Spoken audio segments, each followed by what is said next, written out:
دھوبی کے بیٹے نے یونیورسٹی میں پہلی پوزیشن حاصل کی اور گولڈ میڈل حاصل کیا۔ ڈگری مکمل ہونے کے بعد اس نے ایک مشہور کمپنی میں اپلائی کیا۔ اس کو انٹرویو کے لیے بلایا گیا۔ کمپنی کے مینیجر نے دھوبی کے بیٹے سے پوچھا کہ آپ کے والدین کیا کرتے ہیں؟ تو اس نے بتایا کہ میری ماں چوڑیاں فروخت کرتی ہے جبکہ باپ دھوبی ہے۔ مینیجر نے کہا کہ تمہاری کوالیفیکیشن میں کمی نہیں، لیکن تجھے نوکری صرف اسی صورت میں مل سکتی ہے جب پورے ایک دن ماں کی جگہ چوڑیاں فروخت کرو گے اور دوسرے دن اپنے باپ کی جگہ دھوبی کاٹ کر کپڑے دھو گے۔ تمہاری جاب کے لیے ہمیں یہ 2 دن درکار ہیں۔ دھوبی کا بیٹا فوراً اس بات کے لیے رضامند ہو گیا۔ پہلے دن اس نے ماں سے کہا کہ آج آپ گھر پر آرام کریں۔ اس نے چوڑیوں کا ٹوکرا سر پر اٹھایا اور گھر گھر آوازیں دینے لگا، چوڑیاں لے لو، رنگ برنگی چوڑیاں لے لو۔ دوسرے دن اس نے اپنے باپ سے میلے کپڑوں کی گٹھری لی اور اس سے بھی یہی کہا کہ آج آپ آرام فرمائیں۔ پھر اس کے بعد گٹھری لے کر وہ دھوبی گھاٹ روانہ ہوا، اور جیسے ہی اس نے کپڑوں کی گٹھری کھولی تو وہ حیران ہوا، کیونکہ ایک عورت کی قمیض کے اندر سانگڑے سے تعلق رکھنے والا سمر اپنے علاقے کے لیے فخر کا باعث بنا اور نوجوانوں کے لیے امید۔ ایک ایسا علاقہ جہاں تعلیم حاصل کرنے کا اتنا رواج نہیں تھا، وہاں پر سمر نے کراچی کی ایک مشہور یونیورسٹی میں اسکالرشپ حاصل کیا۔ پھر اس کے بعد اسی یونیورسٹی میں ٹاپ کیا اور گولڈ میڈل حاصل کیا۔ کامیاب ڈگری مکمل ہونے کے بعد اس نے مختلف کمپنیز میں اپلائی کیا، جس میں سے ایک مشہور کمپنی کی طرف سے اسے کال موصول ہوئی۔ سمر انٹرویو دینے کے لیے IT کمپنی کے ہیڈ کوارٹر میں داخل ہوا۔ کمپنی کے مینیجر نے سمر کو سر سے لے کر پاؤں تک بڑے غور سے دیکھا۔ ایک سانولی رنگت کا نوجوان، اس کو دیکھ کر ایسا لگتا نہیں تھا کہ یہ لڑکا یونیورسٹی میں ٹاپ کر سکتا ہے اور پھر ایسے علاقے سے تعلق رکھتا ہے جس میں تعلیم حاصل کرنے کا اتنا رواج نہیں پایا جاتا۔ تقریباً 1 گھنٹے کا انٹرویو تھا جو سمر سے لیا گیا۔ اس کے بعد مینیجر صاحب نے سمر سے پوچھا کہ آپ کے والدین کیا کرتے ہیں؟ سمر نے انہیں بتایا کہ میری ماں چوڑیاں فروخت کرتی ہے جبکہ میرا باپ ایک دھوبی ہے۔ مینیجر نے کہا کہ آپ کی کوالیفیکیشن زبردست ہے، لیکن نوکری حاصل کرنے کے لیے آپ کو عملی طور پر کام کرنا پڑے گا۔ سمر کے پوچھنے پر انہوں نے بتایا کہ آپ کو ایک دن مکمل اپنی ماں کی جگہ چوڑیاں فروخت کرنا پڑیں گی جبکہ دوسرے دن اپنے باپ کی جگہ دھوبی گھاٹ میں جا کر کپڑے دھونے پڑیں گے۔ جاب حاصل کرنے کے لیے آپ کے لیے یہ 48 گھنٹے ہمیں درکار ہیں۔ سمر بخوشی اس بات کے لیے رضامند ہو گیا۔ وہ اپنے آبائی گاؤں میں آیا اور اپنی ماں باپ سے مل کر بہت خوش ہوا۔ گاؤں میں جاتے ہی اس نے اپنی ماں سے کہا کہ ماں، آج کے دن آپ نے کام نہیں کرنا، آپ نے آرام کرنا ہے، آپ کی جگہ میں چوڑیاں فروخت کروں گا۔ اس کی بات سن کر اس کی ماں حیران ہوئی اور کہنے لگی، بیٹا یہ کیسی باتیں کر رہے ہو؟ تم کل ہی ادھر آئے ہو، 6 ماہ بعد ہمارے پاس آئے ہو اور آتے ہی ایسی بات کر رہے ہو تم۔ تو اس نے اپنی ماں سے کہا، ماں میری خواہش ہے کہ کیا آپ اپنے بیٹے کی یہ خواہش پوری نہیں کر سکتی؟ نہ چاہتے ہوئے بھی ماں نے چوڑیوں کا وہ ٹوکرا سمر کے حوالے کر دیا۔ سمر نے چوڑیوں کا ٹوکرا سر پر اٹھایا اور گھر گھر جا کر آوازیں دینے لگا کہ چوڑیاں لے لو، رنگ برنگی چوڑیاں حاضر ہیں۔ عورتیں یہ مردانہ آواز سن کر حیران ہوئی۔ اس سے پہلے تو ان کے علاقے میں کسی مرد نے چوڑیاں فروخت نہیں کی تھیں۔ جب دیواروں سے جھانک کر دیکھا تو عورتیں حیران ہوئیں۔ یہ کراچی کا پڑھا لکھا نوجوان سر پر ٹوکرا اٹھائے پھر رہا ہے۔ انہیں اس بات کی بالکل سمجھ نہیں آ رہی تھی کہ یہ اپنی ماں کی جگہ چوڑیاں کیوں فروخت کر رہا ہے۔ خیر صبح سے لے کر شام تک سمر نے وہ چوڑیاں فروخت کیں اور جب تک وہ ٹوکرا خالی نہ ہو گیا وہ گھر واپس نہ آیا۔ دوسرے دن اس نے اپنے باپ سے میلے کپڑوں کی گٹھری لی اور دھوبی گھاٹ روانہ ہوا۔ اس کا باپ بھی اپنے بیٹے کے اس رویے پر حیران تھا مگر زبان سے کچھ نہ بولا۔ سمر نے وہ میلے کپڑے کی گٹھری باپ سے حاصل کی اور اس کے بعد سر پر رکھ کر دھوبی گھاٹ روانہ ہوا۔ دھوبی گھاٹ پہنچ کر اس نے جیسے ہی کپڑوں کی وہ گٹھری کھولی تو حیران ہوا، کیونکہ ایک عورت کی قمیض کے اندر سونے کی بالیاں موجود تھیں۔ وہ بالیاں دیکھ کر حیران ہوا کیونکہ یہ بہت قیمتی بالیاں تھیں۔ اس نے دل میں سوچا شاید قمیض اتارتے وقت یہ بالیاں کانوں سے نکل گئیں۔ وہ قمیض لے کر اپنے باپ کے پاس آیا اور پوچھا کہ یہ کس عورت کی قمیض ہے؟ باپ ان کے کپڑوں کو پہچانتا تھا۔ اس نے سمر کو بتایا کہ یہ ہمارے علاقے کے رئیس سائیں عظمت علی کی بیٹی کے کپڑے ہیں۔ سمر نے وہ جھمکے اور کپڑے لے کر حویلی کے باہر آیا تھا۔ رئیس کی بیٹی کا نام قندیل تھا۔ اس نے رئیس کے ملازم سے کہا، بی بی جی کے کپڑوں میں یہ بالیاں برآمد ہوئی ہیں۔ ملازم نے وہ بالیاں قندیل کو دے دیں۔ یہ پہلی بار تھا جب قندیل نے اپنی حویلی کی چھت سے سمر کو دیکھا تھا۔ اس سے پہلی نظر میں ہی سمر پسند آ چکا تھا، جبکہ قندیل کے بارے میں بھی سمر جانتا تھا کہ قندیل حیدرآباد میں تعلیم حاصل کر رہی ہے۔ کسی طرح ان دونوں میں رابطہ ہوا، چونکہ دونوں پڑھے لکھے اور ہم خیال تھے، لہٰذا ایک دوسرے کو پسند کرنے لگے۔ سمر نے جب اپنے باپ کو بتایا کہ وہ رئیس کی بیٹی کو پسند کرتا ہے اور آپ دونوں میرے رشتے کے بارے میں ان کے گھر جائیں، تو دھوبی پریشان ہو گیا۔ اس نے کہا، بیٹا یہ کیسے ممکن ہے؟ ہمارے رتبے میں زمین آسمان کا فرق ہے۔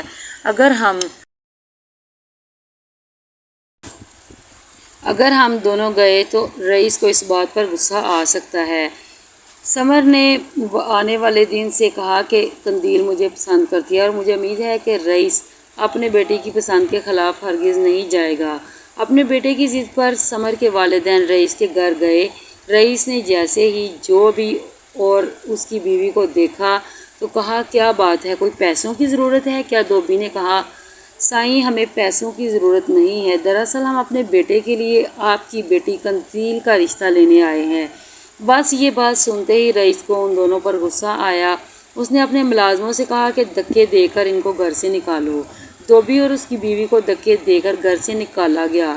گھر آ کر دھوبی نے اپنے بیٹے سے کہا، بیٹا میں تمہیں کہتا تھا کہ رئیس اچھا انسان نہیں ہے، وہی ہوا جس کا مجھے خوف تھا، اس نے ہمیں بےعزت کر کے گھر سے نکال دیا ہے۔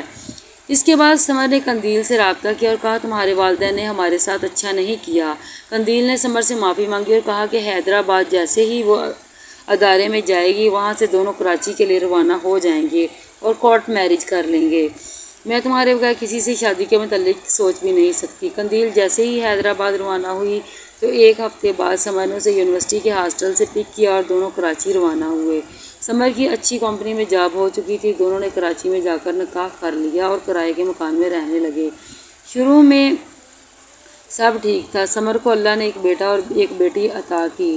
رئیس نے اپنی بیٹی کو جائیداد سے عاق کر دیا تھا، مگر وہ اپنے شوہر کے ساتھ بہت خوش تھی۔ ان کی زندگی بہت خوشگوار تھی، لیکن کچھ نامعلوم وجوہات کی بنا پر سمر کو کمپنی نے فارغ کر دیا۔ یہ موقع سمر کے لیے بہت پریشان کن تھا، کیونکہ یہ اچھی کمپنی تھی اور سیلری بھی بہت اچھی تھی، مگر اب اسے دوبارہ سے جاب کی تلاش کرنا تھی۔ مختلف کمپنیز میں اپلائی کیا، لیکن کوئی بھی کمپنی اسے انٹرویو کے لیے نہیں بلا رہی تھی۔ پریشانی کی وجہ سے اس کا رویہ قندیل اور بچوں کے ساتھ عجیب ہو چکا تھا اور اس کو قندیل نے خود کو محسوس کیا تھا۔ کئی بار اس نے سمر سے کہا بھی تھا کہ آپ کافی بدل چکے ہیں، بچوں کی تعلیم میں بالکل دلچسپی نہیں لیتے، تو سمر یہی جواب دیتا کہ میرے ساتھ زیادہ بحث مت کیا کرو، میں ویسے بھی اپنی جاب کو لے کر کافی پریشان ہوں۔ 6 ماہ سے دھکے کھا رہا ہوں، لیکن کہیں بھی میرا کام نہیں بن رہا۔ میرے لیے اگر دعا نہیں کر سکتی تو کم از کم بکواس مت کیا کرو۔ گھر کا نظام تو چلانا تھا، لہٰذا سمر نے ایک شاپنگ مال میں سیلز مین کی جاب کر لی۔ آج بھی جیسے ہی وہ گھر لوٹا تو اس کی بیوی سوئی ہوئی تھی، تو اسے ڈانٹنے لگا کہ سارا دن کام کر کے واپس آتا ہوں تو تم نیند کی حالت میں ہوتی ہو، ابھی تک کھانا نہیں پکایا۔ اسی طرح کے طعنے وہ روز قندیل کو دیتا تھا، مگر آج تو قندیل کو سخت بخار تھا، وہ بستر پر پڑی سردی سے کانپ رہی تھی، جبکہ سمر نے اس بات پر غور ہی نہیں کیا کہ وہ بیمار ہے۔ قندیل زبان سے کچھ کہنا چاہتی تھی، لیکن تیز بخار کی وجہ سے زبان اس کا ساتھ نہیں دے رہی تھی۔ آج شاپنگ مال کے مالک نے سمر کو خوب ذلیل کیا تھا کسی غلطی کی وجہ سے۔ اسی وجہ سے آج وہ سخت غصے میں تھا۔ جیب میں رکشے کا کرایہ نہیں تھا، لہٰذا وہ پیدل چل کر گرمی میں گھر آیا تھا، تو اس کا دماغ بھی کافی خراب ہو چکا تھا۔ کولر کے قریب آیا اور پانی کا گلاس پینے لگا تو کولر خالی تھا۔ دل میں سوچنے لگا کہ کتنی منحوس عورت ہے کہ ابھی تک کولر میں پانی نہیں بھرا۔ اس کے بعد خود جا کر نلکے میں سے پانی کا گلاس پہلے اپنے سر پر ڈالا اور پھر پانی پی کر اس نے گلاس نیچے فرش پر پھینک کر کہا، 2 منٹ کے اندر اگر تم نے کھانا تیار نہ کیا تو میں تمہارا وہ حشر کروں گا کہ تم سوچ بھی نہیں سکتی۔ بچے باپ کی وحشت دیکھ کر ماں کے ساتھ لیٹے ہوئے تھے اور وہ بے ہوشی کی حالت میں بستر پر پڑی ہوئی باتیں سن رہی تھی۔ سمر کی بڑی بیٹی نے جب باپ کے منہ سے یہ الفاظ سنے تو سہم کر کہا کہ ابا، اماں کو بخار ہے، آپ ماں کو کیوں گالیاں دے رہے ہیں؟ سمر کہنے لگا، ایسی ہی ڈرامے بازی کر رہی ہے، کچھ نہیں ہے اسے۔ قندیل سر پر لیٹی یہی سوچ رہی تھی کہ اس نے گھر سے بھاگ کر کتنی بڑی غلطی کی۔ اکثر عورتیں جو گھر سے بھاگ کر شادی کرتی ہیں اور والدین کی رضامندی کے بغیر ہی نکاح کر لیتی ہیں تو ان کا یہی انجام ہوتا ہے، اور وہ اپنے اس انجام پر کافی پچھتا رہی تھی۔ اپنے گھر میں تو وہ شہزادیوں کی طرح زندگی گزار رہی تھی اور اسے کسی چیز کی کمی بالکل نہیں تھی۔ اس کا باپ اسے بہت پیار کرتا تھا اور کوئی بھی خواہش زبان پر آنے سے پہلے اس کی پوری کی جاتی تھی۔ خیر اب وہ اپنی ماضی کو یاد کرنا نہیں چاہتی تھی کیونکہ اسے آگے کی فکر تھی، اپنے بچوں کے مستقبل کی فکر تھی، کیونکہ اس کا باپ جاب نہ ملنے کی وجہ سے ذہنی توازن کھوتا جا رہا تھا۔ دن بدن اس کے غصے میں تیزی آ رہی تھی اور بچوں کے ساتھ بھی اس کا رویہ بدلتا جا رہا تھا۔ بیٹی نے باپ کے غصے کو دیکھتے ہوئے کہا، ابا آپ بیٹھیں، میں آپ کے لیے روٹی بناتی ہوں، ماں کو بخار ہے۔ سمر یہ دیکھ کر حیران ہوا کہ چھوٹی سی بچی میرے لیے کیا روٹی بنائے گی۔ اس کی بیٹی عالیہ کچن میں داخل ہوئی تو دیکھا کہ آٹا صرف 2 روٹیوں کا ہی بچا ہے۔ اس سے پہلے اس نے کبھی روٹی نہیں بنائی تھی، لیکن باپ کی وجہ سے آج روٹی بنانا ضروری تھا۔ بیٹی نے اپنے چھوٹے چھوٹے ہاتھوں سے چھوٹے چھوٹے پیڑے بنائے، مگر اچانک اسے یاد آیا کہ ابھی تک تو آگ میں نے جلائی ہی نہیں۔ ابھی آگ جلانے ہی لگی تھی کہ ایک گرجدار آواز آئی کہ جلدی کرو، اپنی ماں کی طرح تم بھی بہت نکمی ہو، ابھی تک تجھ سے ایک روٹی نہ بنائی گئی۔ میں ادھر بھوک سے تڑپ رہا ہوں، سارا دن تم لوگوں کے لیے خوار ہوتا ہوں اور تم ہو کہ وقت پر مجھے کھانا بھی نہیں دے سکتے۔ بچی آگ جلانے کی کوشش کر رہی تھی لیکن آگ نہیں جل رہی تھی۔ کچن میں دھواں دھواں تھا۔ وہ آگے آیا اور دیکھا کہ پیڑے ابھی تک ویسے کے ویسے ہی پڑے تھے۔ اس نے بیٹی کو سریا کو زور سے دھکا دیا اور کہا کہ دور ہو جاؤ میری نظروں سے، میں خود ہی اپنے لیے روٹی پکاتا ہوں۔ سریا روتی ہوئی اپنی ماں کے پاس چلی گئی، جبکہ اس کے بازو پر چوٹ بھی لگی تھی۔ وہ خود کچن کے اندر روٹیاں پکانے لگی، جبکہ سریا ماں کے ساتھ لپٹ کر رونے لگی اور اسے بتانے لگی کہ آپ کی بیماری کو دیکھتے ہوئے میں نے ابا کے لیے روٹی پکانے کی کوشش کی، مگر ابا نے پھر بھی مجھے مارا۔ قندیل نے جب یہ سنا تو حیران ہوئی اور اپنی جگہ سے اٹھ کر تھوڑا سا پانی پیا تو اس کے ہوش بحال ہوئے۔ اس کے بعد اپنے سر پر دوپٹے سے پٹی باندھی کیونکہ سر درد کی وجہ سے پھٹا جا رہا تھا۔ اپنے شوہر سے مخاطب ہو کر کہا کہ مجھے تو جتنا مارتے ہو میں تو یہ برداشت کر لیتی ہوں، لیکن میری بیٹیوں پر تم ظلم مت کیا کرو، یہ تمہارا بھی خون ہے۔ مگر اس نے اپنی بیوی کی کسی بات کا جواب نہ دیا اور مزے سے روٹی کھانے میں مصروف رہا اور پھر روٹی کھا کر وہ گھر سے روانہ ہوا۔ ماں نے اپنی معصوم بچی کے بازو پر پٹی باندھی اور اسے تسلی دی۔ شام کو جب سمر واپس آیا تو اب بھی قندیل بستر پر دراز تھی۔ غور کیا تو قندیل کافی کمزور ہو چکی تھی، ہڈیوں کا ڈھانچہ بن چکی تھی۔ اس کے دل میں تھوڑا سا رحم آیا اور پھر کہنے لگا، تجھے آخر مسئلہ کیا ہے؟ قندیل نے کمزور سی آواز میں کہا کہ تم مجھے ڈاکٹر کے پاس کیوں نہیں لے کر جاتے؟ کیا تمہیں لگتا ہے کہ میں ڈرامہ کر رہی ہوں؟ میں ٹھیک ہوں گی تب بھی تمہارے لیے روٹی وقت پر تیار کر سکوں گی نا، اور گھر کے باقی کام کروں گی۔ میری معصوم بچی نے تمہارے لیے روٹی پکانے کی کوشش کی تو تم نے اسے بھی مارا۔ یہ سن کر سمر کہنے لگا، اچھا زیادہ مجھ سے بحث مت کرو، میں آج تمہیں ڈاکٹر کے پاس لے کر جاؤں گا تاکہ پتہ چل سکے کہ آخر تمہارے ساتھ مسئلہ کیا ہے۔ یہ کیسا بخار ہے جو تمہاری جان نہیں چھوڑ رہا، یا پھر تم ایسے ہی ڈرامہ کرتی ہو؟ شام ہوئی تو سمر رکشہ کرائے پر لے کر اپنی بیوی کو ہسپتال لے گیا۔ لیڈی ڈاکٹر نے اس کی بیوی کا چیک اپ کیا تو کہا کہ یہ کچھ ٹیسٹ ہیں، لیبارٹری میں جا کر ٹیسٹ کروانے پڑیں گے۔ ٹیسٹوں کی قیمت دیکھی تو بہت زیادہ تھی، 10,000 روپے۔ اس وقت اس کے لیے بہت زیادہ رقم تھی کیونکہ اس کی جیب میں کچھ بھی نہیں تھا۔ بیوی سے کہنے لگا کہ اب وقت آ چکا ہے کہ اپنی یہ بالیاں مجھے دے دو تاکہ میں انہیں فروخت کر کے تمہارے یہ ٹیسٹ کروا دوں، ورنہ میرے پاس تو پیسے نہیں اور گھر کے حالات تمہارے سامنے ہیں۔ قندیل نے اپنے کانوں کی وہ بالیاں اپنے شوہر کے حوالے کیں۔ اس نے اپنی بیوی کی بالیاں فروخت کیں اور پھر اپنی بیوی کے ٹیسٹ کروائے۔ اس نے اپنی بیوی کو رکشے پر بٹھایا اور کہا کہ تم گھر جاؤ، میں رپورٹ ڈاکٹر کو دکھا کر ہی واپس آؤں گا۔ قندیل واپس گھر آ چکی تھی جبکہ اس نے بیوی کی رپورٹس بنوائیں اور پھر وہ رپورٹ لے کر ڈاکٹر کے پاس گیا۔ ڈاکٹر نے اس کی رپورٹ چیک کی اور اس کے بعد سمر سے کہا کہ آپ کی بیوی کو کینسر کا مرض لاحق ہو چکا ہے۔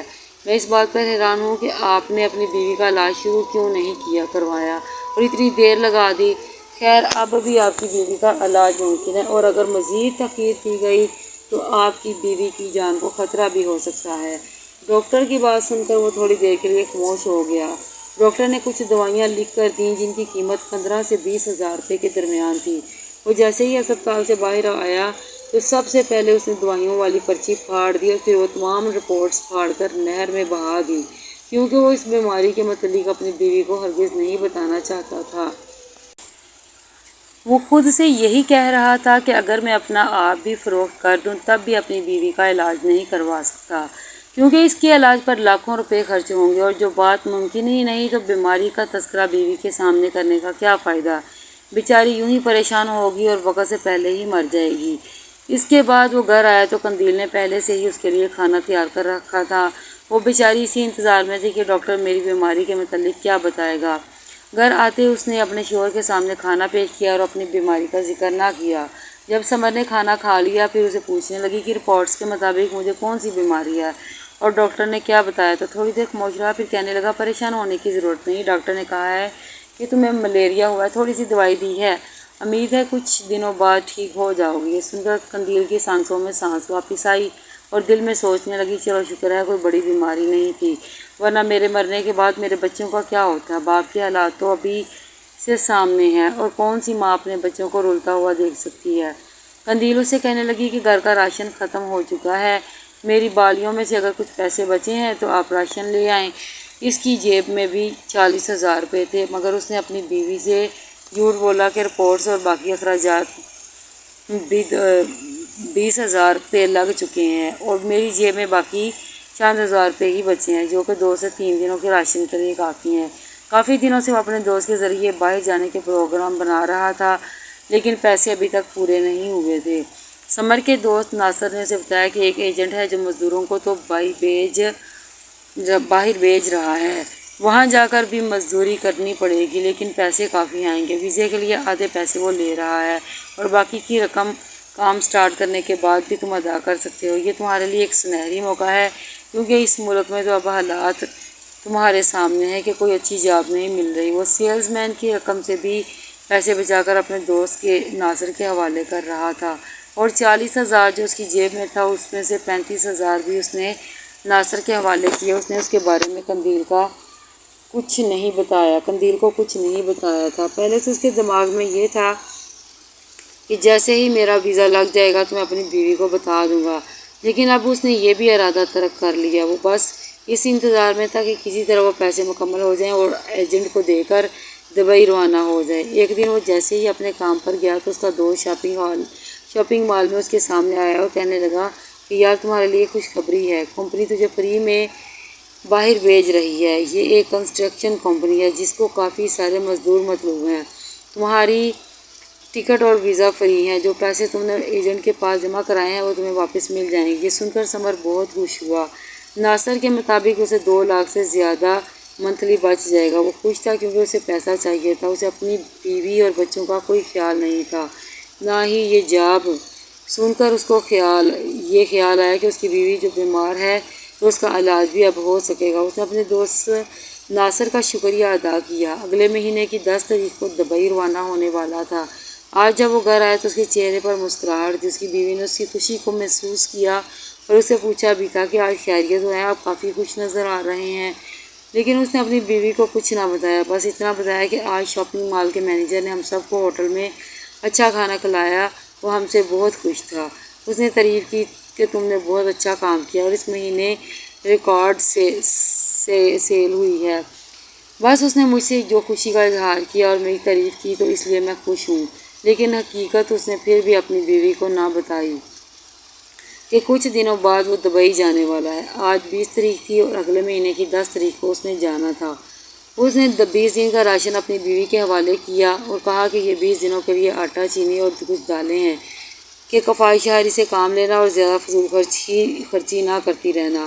اس کے علاوہ میرے پاس مزید پیسے بالکل نہیں، اور 20 دنوں سے پہلے تم نے کسی قسم کی کوئی فرمائش نہیں کرنی، نہ بچوں کے جوتے اور کپڑوں کے بارے میں کہنا ہے اور نہ ہی اپنے کپڑوں کے بارے میں، اور پچھلے سال کے کپڑوں پر گزارا کر لو۔ میں نے بھی کوئی خریداری نہیں کی، تمہارے سامنے کی بات ہے، میں بھی یہیں کپڑوں پر گزارا کر رہا ہوں۔ سمر کی یہ بات سن کر قندیل نے کہا کہ آپ کیسی باتیں کر رہے ہیں، ان حالات میں کبھی میں نے شاپنگ کے لیے کوئی ضد کی ہے؟ نہ اپنے لیے میں نے کوئی ضد کی، نہ ہی بچوں کے لیے کہا کہ ان کے لیے کچھ خرید لائیں۔ آخرکار وہ دن آ گیا جس کا سمر کو بے چینی سے انتظار تھا۔ آج 20 جولائی کا دن تھا اور سمر نے دبئی جانا تھا۔ اس کے تمام کاغذات تیار تھے۔ اس نے نیا سوٹ پہنا تو اس پر قندیل نے اسے پوچھا کہ خیریت تو ہے؟ کہاں جا رہے ہیں؟ کہنے لگا آج ہماری کمپنی کی طرف سے ایک پارٹی ہے تو میں اسی پارٹی میں جا رہا ہوں۔ شاپنگ مال کے اونر نے ہمیں ایک پارٹی دی ہے لیکن اس کے ارادے تو کچھ اور ہی تھے۔ آج وہ ہمیشہ کے لیے قندیل اور اپنے بچوں کو چھوڑ کر جانے والا تھا اور اس حوالے سے اس نے قندیل کو کچھ بھی نہ بتایا۔ شام 5 بجے اس کی فلائٹ تھی اور وہ دبئی کے لیے روانہ ہو گیا۔ رات کا اندھیرا چھانے لگا۔ قندیل پریشان تھی کہ اس کا شوہر ابھی تک واپس کیوں نہیں آیا۔ پہلے تو وہ شام ہوتے ہی گھر واپس آ جاتا تھا۔ عشاء کی اذانیں شروع ہوئیں تو اس کی پریشانی پہلے سے بھی زیادہ بڑھ چکی تھی، مگر اس کا تو نمبر ہی بند جا رہا تھا۔ قندیل کو کسی قسم کا اشارہ نہیں مل رہا تھا کہ وہ کہاں ہے۔ 20 دن بعد گھر کا راشن بھی ختم ہو گیا اور ان کے گھر میں کچھ نہیں بچا تھا۔ وہ تو اس انتظار میں تھی کہ جیسے ہی اس کا شوہر واپس آئے گا تو کچھ کھانے کے لیے لے آئے گا، لیکن ایسا نہ ہوا۔ بچے بھوک سے رو رہے تھے اور وہ خود بھی بھوکی تھی۔ اس نے پڑوس میں سمر کے دوست سے بھی بات کی تو اس کے دوست نے بتایا کہ مجھے کل سمر ملا تھا، وہ بہت خوش تھا لیکن میں نہیں جانتا کہ کیا خوشی تھی۔ اس نے سیلز مین کی جاب چھوڑ دی تھی اور بتا رہا تھا کہ اسے کوئی اچھی جاب ملی ہے۔ یہ سن کر قندیل حیران ہوئی اور دل میں سوچنے لگی کہ اس بارے میں تو سمر نے مجھے کچھ نہیں بتایا۔ اس کے بعد اس نے پڑوسن سے گزارش کی کہ بچوں کے لیے کچھ کھانے کو دے دو، میرا شوہر ابھی تک نہیں آیا اور گھر میں کھانے کے لیے کچھ بھی نہیں ہے۔ پڑوسن نے اس کے لیے اور اس کے بچوں کے لیے کھانا دیا۔ بچے کھانا کھا کر سو گئے لیکن اس رات نیند نہ آ سکی۔ ساری رات وہ سوچ رہی تھی کہ ایک ایسا آدمی اپنے بچوں کو تنہا چھوڑ کر کہاں چلا گیا ہے اور ایسی کون سی جاب ہے جس کے بارے میں اس نے مجھے بھی نہیں بتایا۔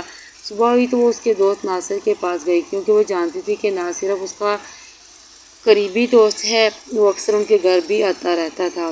کہنے لگی سمر ابھی تک گھر واپس نہیں آیا، ابا آیا کیا تمہیں پتہ ہے وہ کہاں ہے؟ ناصر نے جب یہ سنا تو حیران ہوا اور کہا بھابھی آپ کو کچھ نہیں پتہ؟ کہنے لگی نہیں مجھے تو کچھ علم نہیں وہ کہاں ہے۔ نہ صرف یہ سن کر حیران ہوا اور کہا کہ تعجب ہے کہ اس نے آپ کو کچھ بھی نہیں بتایا، میں تو یہی سمجھ رہا تھا کہ آپ لوگوں کو سب پتہ ہے۔ ناصر کی تو دبئی میں جاب لگی تھی اور وہ کل روانہ بھی ہو چکا تھا، اب تو وہ دبئی پہنچ چکا ہوگا۔ یہ سن کر قندیل کے پیروں تلے زمین نکل گئی۔ اسے کچھ نظر نہیں آ رہا تھا۔ ایک لمحے کے لیے تو وہ سب کچھ بھول گئی کہ اس کے ساتھ آخر ہوا کیا ہے۔ اس کا شوہر سمر اس قدر بھی گر سکتا ہے کہ اپنی بیوی بچوں کو لوارس تنہا چھوڑ کر یہ ملک چھوڑ گیا اور ان کو بتانا بھی گوارا نہیں کیا۔ اس کا سر چکرا گیا اور اسی وجہ سے وہ زمین پر گر پڑی۔ ناصر اسے اسپتال لے گیا اور پھر جب اس کی طبیعت بحال ہوئی تو رکشہ کرائے پر لے کر اسے گھر بھی چھوڑا۔ ساتھ یہ بھی کہا کہ بھابھی اگر کسی چیز کی ضرورت ہو تو مجھے بتانا۔ سمر دبئی میں جاب کرنے لگا۔ وہ خوش تھا کہ وہ ماہانہ 2 لاکھ روپے بچا رہا تھا۔ وہ پیسے اکٹھے کر رہا تھا اور سوچ رہا تھا کہ جب 30 سے 40 لاکھ روپے جمع ہو جائیں گے پھر وطن واپس آ کر کوئی نہ کوئی کاروبار کروں گا، تب تک اس کی بیوی بھی مر جائے گی، کسی دوسری جگہ شادی کروں گا۔ بچوں کا بھی خیال نہ آیا۔ وہی سوچ رہا تھا کہ جب اس کی بیوی مر جائے گی تو بچے یتیم خانے میں چلے جائیں گے، کوئی نہ کوئی تو ان کا وارث بن ہی جائے گا۔ مگر اس ظالم شخص کو اتنی شرم نہ آئی کہ اس کی اولاد تھی، اگر اس کی بیوی مر گئی تو ان کا کیا ہوگا؟ شروع سے ہی خود غرض تھا، بس اپنا ہی خیال، باقی جائیں جہنم میں۔ جس دن اس نے کراچی میں IT کمپنی جوائن کی تھی، پہلے دن ہی اس کے دوست نے اس سے پوچھا تھا کہ 2 دن کے لیے ماں اور باپ کی جگہ کام کر کے تجھے کیسا محسوس ہوا؟ بجائے اپنے ماں اور باپ کا درد محسوس کرنے کے اور اس بات کا احساس کرنے کے کہ کتنی مشقت کر کے وہ ان کو پال رہے تھے، اس نے اپنے ماں اور باپ کا مذاق اڑایا تھا اور یہ کہا تھا کہ ان کی زندگی گدھوں جیسی ہے اور یہ 2 دن اس پر عذاب بنے تھے۔ اس کے دوست کو تعجب ہوا اور یہی بات اس نے مینیجر کو بتائی تھی۔ مینیجر کو اتنا غصہ آیا کہ اس نے سمر کو جاب سے ہی فارغ کر دیا تھا۔ 5 سال بعد وہ وطن لوٹا تھا، یہی سوچ کر کہ اس کی بیوی تو مر چکی ہوگی اور بچے یتیم خانے میں چلے گئے ہوں گے۔ ایئرپورٹ سے ٹیکسی لی اور گھر کے دروازے پر آیا، مگر جیسے ہی اس نے دروازہ کھولا تو اس کے پیروں تلے زمین نکل گئی۔ دروازے کے اندر سے ہی گھر کا نقشہ بدل چکا تھا۔ اس کے گھر کا کچا سیانہ تو اب پکا ہو چکا تھا اور قطاروں میں پھول لگے ہوئے تھے اور اس کے بعد سلائی مشینوں کی قطاریں لگی تھیں اور چھوٹی عمر کے بچے اور بچیاں سلائی کڑھائی میں مصروف تھیں۔ قندیل ان کو ہدایات دے رہی تھی کہ کس طرح کام کرنا ہے۔ قندیل کو دیکھتے ہی اس کی آنکھیں باہر آ گئیں۔ وہ اپنی بیوی کے پاس آیا اور کہنے لگا تم ابھی تک زندہ ہو؟ تمہیں تو کینسر تھا، کینسر جیسے موذی مرض میں مبتلا ہو کر تم ابھی تک کیسے زندہ ہو؟ قندیل آگے پڑی اور اس کے چہرے پر ایک دار تھپڑ مارا اور کہا دفع ہو جاؤ، تم واپس کیوں آئے ہو ہمارے گھر میں؟ مجھے کینسر ضرور تھا، لیکن جس بھوک میں تم مجھے اور بچوں کو چھوڑ کر گئے تھے، اسی بھوک نے میری یہ بیماری ختم کر دی ہے۔ کئی دنوں تک میں نے فاقے کاٹے، جس کی وجہ سے کینسر کے جراثیم بھی مر گئے۔ اللہ تعالیٰ نے ان بچوں کے لیے مجھے زندہ رکھنا تھا، لہٰذا میں زندہ ہوں، مگر اب تم یہاں سے دفع ہو جاؤ۔ وہ اپنی بیوی سے کہنے لگا، میں بہت سارے پیسے لایا ہوں، اور اسی طرح کی باتیں کرنے لگا تو قندیل نے ایک اور تھپڑ ان کے مارا۔ ان کے درمیان لڑائی جھگڑا بڑھنے لگا تو محلے کے لوگ آ گئے۔ محلے کے تمام مردوں نے اسے مل کر گھر سے دھکے دے کر نکالا اور یہ بھی دھمکی دی تھی کہ اگر دوبارہ یہاں نظر آئے تو پولیس کے حوالے کر دیں گے۔ محلے والے جانتے تھے کہ اس ظالم شخص نے اپنی بیوی اور بچوں کے ساتھ کیسا سلوک کیا۔ بھوکی حالت میں انہیں چھوڑ کر دبئی چلا گیا۔ وہ سب اس سے نفرت کرتے تھے۔ محلے کے لوگوں نے مل کر قندیل اور اس کے بچوں کی کفالت کی۔ قندیل سلائی کڑھائی میں ماہر بن گئی تو ادارے کی ایک میڈم قندیل کے پاس آئی تھی اور اپنے ادارے میں اسے کڑھائی سلائی کرنے والی ایک ٹیچر کے طور پر رکھ لیا۔ وہ 6 دن اس کے ادارے میں بچوں اور بچیوں کو سلائی کڑھائی سکھاتی اور اتوار کے دن ادھر محلے کے بچوں کو ہنر سکھا رہی تھی۔ اس کے بچے اعلیٰ اسکولوں میں تعلیم حاصل کر رہے تھے۔ سمر کو اپنی خود غرضی کی سزا ملی تھی۔ سب سے پہلے اس نے اپنے والدین کو چھوڑ کر خود غرضی دکھائی، پھر بیوی اور بچوں کو چھوڑ کر ملک سے باہر چلا گیا۔